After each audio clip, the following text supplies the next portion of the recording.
জ্যেষ্ঠ বিহুৱা দীপজ্যোতি হাজৰিকা মোৰ লগত আছে নমস্কাৰ জনাইছো লগতে বিহুৰ উলক জনাইছো বিহুৰ বতৰ দেখিবলৈ পাইছো সুন্দৰ এটা প্ৰশিক্ষণ ইয়াতে হৈ আছে বিহুৰ কৰ্মশালা অনুভৱ প্ৰথমে জানিব বিচাৰিছো বিহুৰ বতৰত অনুভৱ বুলি ক'লে কি ক'ম বিহুৰ বতৰত আৰু আমাৰ মনবিলাক উৎফুল্লিত হৈ থাকে মোৰো আপোনাৰ সকলোৰে সেইকাৰণে মই আৰম্ভণিতে আপোনাক বিহু শুভেচ্ছা জ্ঞাপন কৰিছো আৰু এই মুহূৰ্তত আৰু আমাৰ অসমীয়া প্ৰাণ কেৱল বহাগ বেলেগে কথা নাই ৰঙালী সকলোফালে ঢোলৰ গুজৰণিত কপনি উঠি আছে পেপাৰ লহৰত মানুহৰ হিয়া মন নাচি আছে এই মুহূৰ্তত আমি বেলেগ কথা আৰু ভাবিব নোৱাৰো এই মুহূৰ্তত কেৱল বহাগ বিহু কাৰণ বিহু আমাৰ পৰিচয় বিহু আমাৰ স্বাভিমান আৰু এইখিনিতে এটা কথা সুধিব বিচাৰিছো বিহুৰ যিখিনি ভংগীমা বিহুৰ নাম লৈ কিছুমান সময়ত বিতৰ্ক হোৱা দেখিবলৈ পোৱা যায় এই সময়ৰ লগে লগে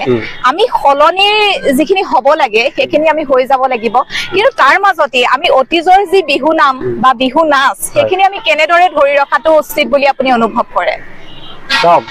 আমাৰ বিহুটো লোক সংস্কৃতি মানুহে কয় লোক সংস্কৃতি বুৱতী নৈৰ দৰে বুৱতী নৈ পানীখিনি উঠি গুচি যায় হয় পানী সলনি হয় নদীখনটো সলনি নহয় নদীৰ যি দিশৰ পৰা আৰম্ভ হয় যি দিশলৈ শেষ হয় তেনেকেই থাকে লোক সংস্কৃতি হ'ব পাৰে পৰিৱেশৰ লগত মিলি অলপ ইফাল সিফাল হয় কিন্তু আমাৰ বিহু বুলি ক'লে যিখিনি ভংগীমা আছে বা যিখিনি পদচালনা ঘূৰণ পাক আছে সলনি হ'ব নোৱাৰে সেইবিলাক আমাৰ একদম পুৰণি আৰু তাৰ প্ৰত্যেকটো ভংগীমা প্ৰত্যেকটো ঘূৰণ পাকৰ এটা নিৰ্দিষ্ট অৰ্থ আছে আমি সেইখিনি কেতিয়াও সাল সলনি কৰিব নোৱাৰো তেনে নামবিলাক আমি সাল সলনি কৰিব নোৱাৰো আমাৰ আগৰ পুৰুষসকলে যিখিনি নাম আমাক দি গৈছে আমি যিখিনি নাম পাওঁ আজি হুঁচৰি বুলি কোৱাৰ লগে লগে আমি যেতিয়া হৰিধ্বনি দি পেলাই আমি চোতাললৈ আহোঁ পদঘোষা গাওঁ সলনি হ'ব নোৱাৰে কেতিয়াও ঠিক ধৰণে বিহু নামবিলাকো সলনি হ'ব নোৱাৰে কিন্তু হয় এতিয়া কিছুমান যিবিলাক আধুনিক হৈছে সেইবিলাক বিহু গীত বা বিহু নামৰ নিচিনা গীত কিছুমান হৈছে সেইবিলাকো আমাৰ ভাল লাগে আধুনিক দিশত কিন্তু তাৰ অৰ্থ এইটো নহয় যে সেইটো আমাৰ বিহু নহয় বিহুটো আমাৰ বিহুৱেই যিহেতু বিহু নামৰ কথা ওলাইছে এফাকে যোজনা শুনিলো আপোনাৰ অসমীয়া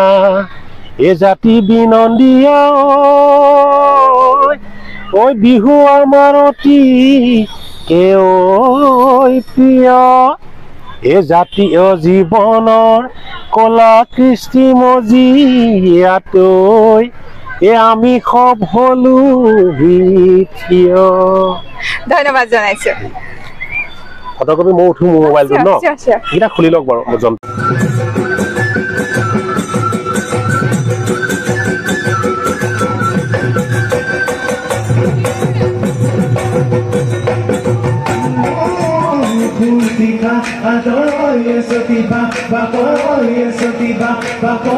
মৰমতে